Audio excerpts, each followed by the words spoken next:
रंगाराव नायडूपालम गांव के सरपंच हैं। उस दिन वो अपने घर पर बैठकर कुछ गहराई से सोच रहे थे। इस बीच उनकी पत्नी वहां आई। सुनिए सुनिए। हालांकि उसने कई बार पुकारा, लेकिन उसने कोई जवाब नहीं दिया। वो ऐसे ही सोचता रहा। फिर उसने जोर से आवाज दी।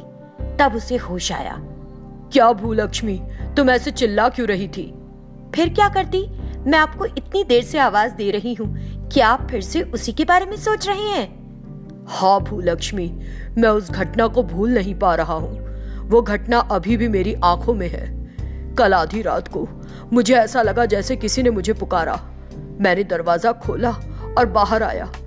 हमारे सामने जो घर है उसकी छत पर एक महिला सफेद साड़ी पहने हुई थी और इतनी डरावनी थी, उतनी ही डरावनी जैसे कि एक भूत हो।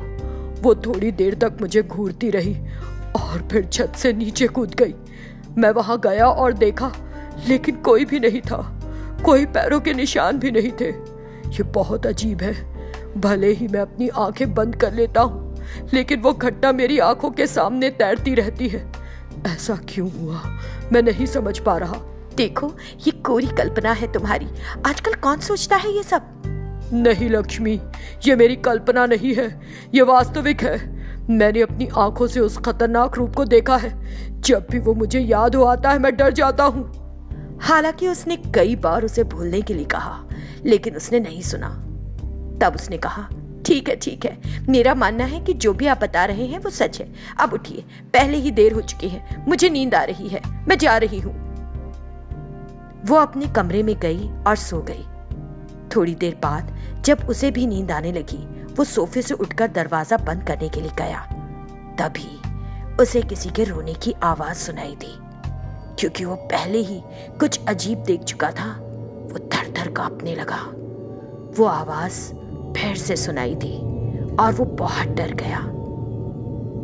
रंगाराव डरते हुए बाहर आया और कांपती हुई आवाज से पूछा, कौन रो रहा है? वो कौन है? रोने की आवाज बंद हो गई। रंगाराव कुछ देर वहीं खड़ा रहा।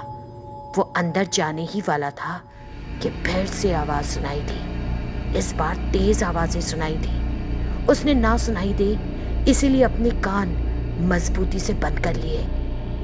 उसके कानों से खून निकलने लगा, जिसे देखकर रंगाराव घबरा गया और ज्यादा डर गया।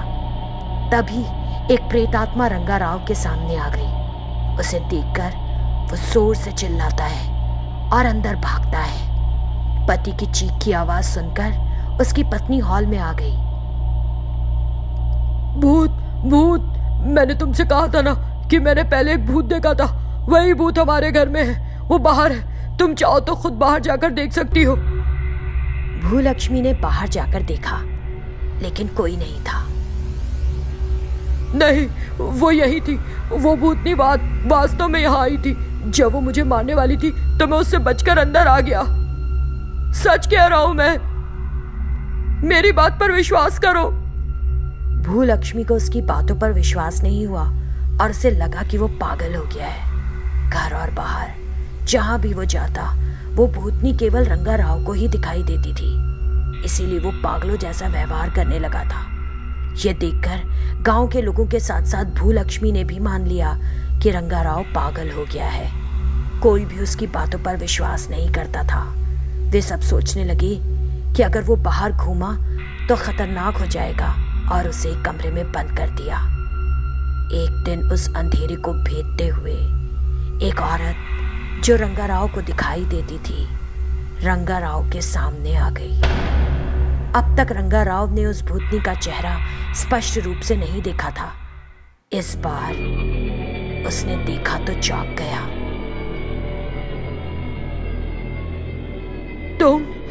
तुम दमयंती? हाँ, ये मैं हूँ। तुमने मुझे सही पहचाना। डर के कारण रंगाराव को पसीना आ रहा था। दया करो, मुझे मत मारो। गलती मेरी थी, लेकिन मुझे माफ कर दो। ओह, क्या तुमको जीवन के मूल्य का एहसास नहीं था? जब तक तुम्हारी जान खतरे में नहीं आ गई। तुमने मेरे खेत पर कब्जा करने की सोची जो तुम्हारे खेत के बगल में था, और उसे अपने खेत की जमीन में मिलाने के लिए सोचा। जब तुम्हारे पूछने पर मैंने नहीं दिया तो तुमसे ये बर्दाश्त नहीं हुआ। तुमने मुझे भनक भी नहीं लगने दी और बिना किसी को खबर हुए तुमने हमारे घर के पीछे एक नींबू पर कुमकुम हल्दी लगाकर रख दिया। क्योंकि तुम सरपंच हो, तुम्हारे कहने पर सभी लोगों ने मान लिया कि मैं काला जादू कर रही हूँ। तुमने उन्हें बहकाया कि अगर ये जीवित रही तो वो लोगों के लिए खतरनाक होगा। उन सभी को उकसाया और मुझे पत्थर से पिटवा पिटवा कर मार डाला। उस दिन मैंने भी तुमसे इसी तरह अपनी जान की भीख मांगी थी। क्या तब तुमने मेरी बात मानी थी? फिर मैं तुम्हें क्यों छोड़ूं? नहीं, मुझे मत मारो। मैं सबके सामने सच्चाई स्वीकार करूंगा। मुझे मत मारो। मैं तुम्हारा खोई हुई इज्जत वापस दूंगा। तुम मेरी खोई हुई इज्जत वापस लाओगे, लेकिन मेरे जीवन को नहीं ला सकोगे। ठीक है, कम से कम मेरा नाम बुरे रूप में नहीं जाना जाएगा। वो एक माइक ले आई और उसे दे दिया। रंगा राव ने माइक पर गांव के लोगों को सब कुछ बताया। हर कोई चौंक गया और उस विषय के बारे में चर्चा करने लगा। वे सभी दमयंती की भलाई को जानकर बहुत दुखी हुए और उससे उन्हें माफ करने के लिए कहा। मैंने सच कह दिया, अब मुझे छोड़ दो, दया करो। अरे, अगर मैं तुम्हारे जैसे आदमी को छोड़ दूंगी तो कई लोग मेरी तरह अपनी जान से हाथ धो बैठेंगे। अगले ही पल उसने उसे मार डाला।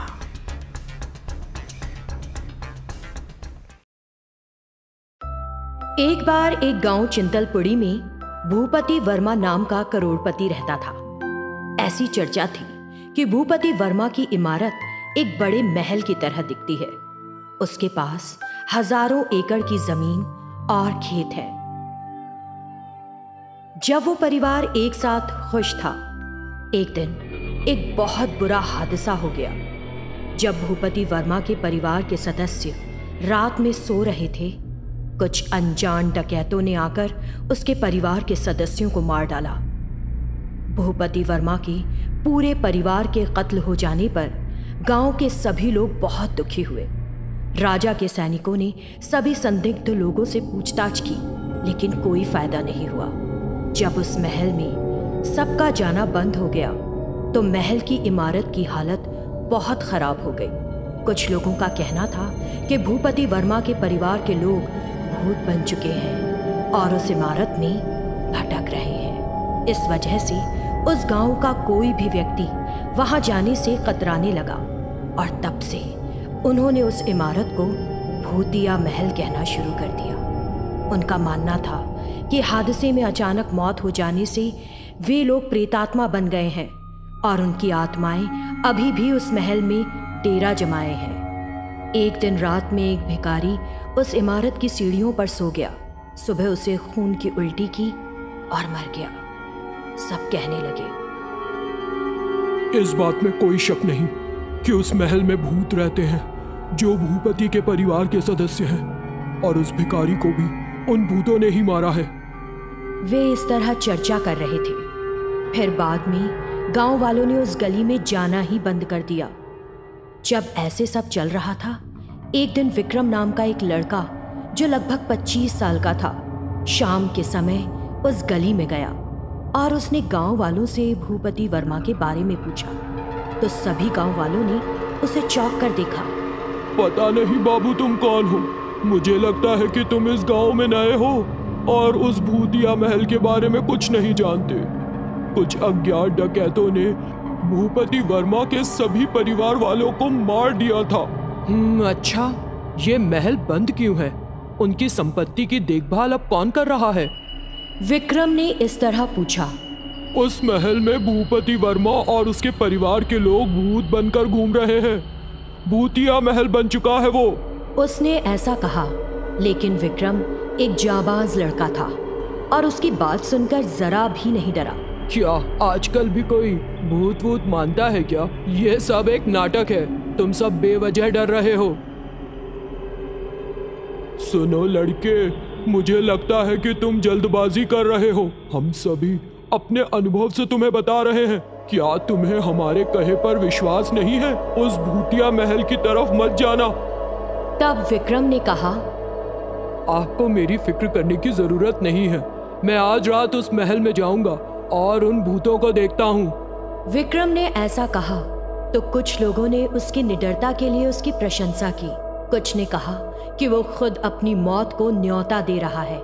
जवान खून है तुम्हारा, उबाल मार रहा है।